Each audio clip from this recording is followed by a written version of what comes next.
very good morning to the distinguished friends and colleagues on the dais and off the dais. May I say how delighted we are to welcome you to India and to sunny Goa. The FAO-WHO Coordinating Committee for Asia, CC Asia, is a very significant regional coordinating committee which affords its members the opportunity to focus on the needs and concerns of the Asian region with respect to food safety and quality.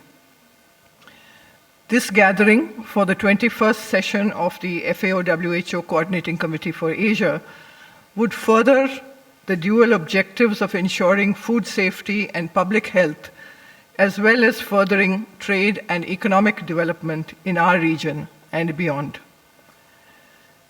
This is a difficult time for trade and the global economy. Across the world, economies, including some significant and very large markets, are slowing. The specter of job losses, trade tensions, and rising protectionism are increasingly a reality.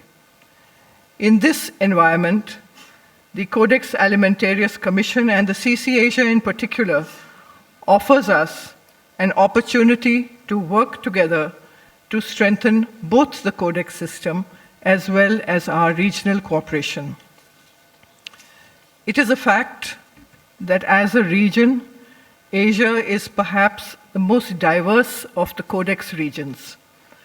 Our member countries span from the most advanced countries to amongst the least. From sophisticated, highly educated and well-resourced nations to countries grappling with poverty, poor infrastructure, and health challenges. Our region spans a mind-boggling cultural, linguistic, and economic diversity. This no doubt presents us with challenges. But as a region, we have strengths. We remain amongst the fastest growing regions of the world. Our populations make us amongst the largest and fastest growing markets, and we share an ancient history of robust trading relations. We trade extensively with each other, and at least in food, almost 60% of food trade is within the region. In my view, this alone is enough reason for us to develop common ground and deeper cooperation. There have been many suggestions, and to my mind, significantly, what we could do is to create a loose network of scientific and research institutions to collect and generate scientific data for the region. Again, it's worthwhile to consider creating an IT-enabled information platform to share data on food fraud, economically motivated adulteration, and adverse events in our countries.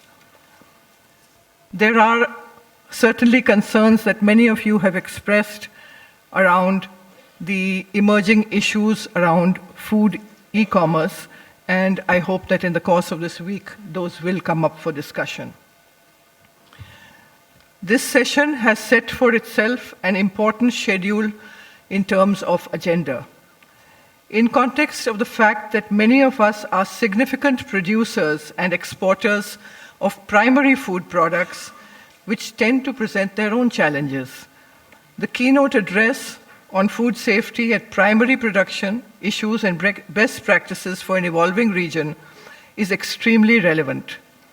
I hope that it will provoke both discussion and a potential roadmap for our region.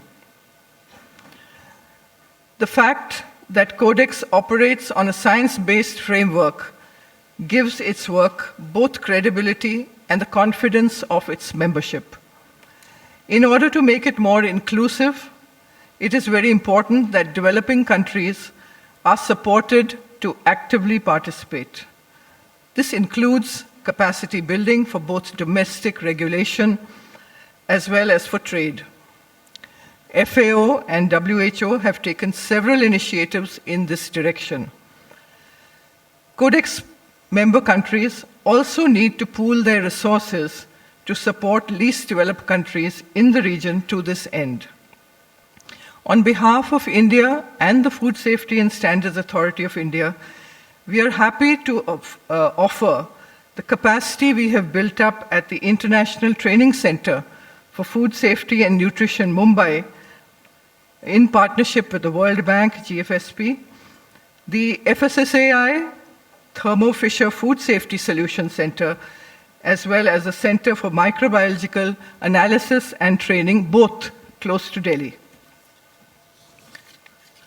Yesterday evening, many of us met to share the best practices and the challenges in the food safety ecosystem in Asia, both from a regulatory as well as an industry perspective.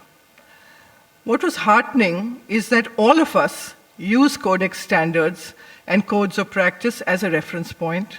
Most of us actively harmonize our domestic standards with Codex standards. Our regulatory practices also bear a deep commonality. I think the event reaffirmed the region's commitment to the work of Codex and to our commonality of objectives. It is indeed a solid ground for our deliberations this week. I wish you all fruitful discussions and a deeper cooperation. Many thanks.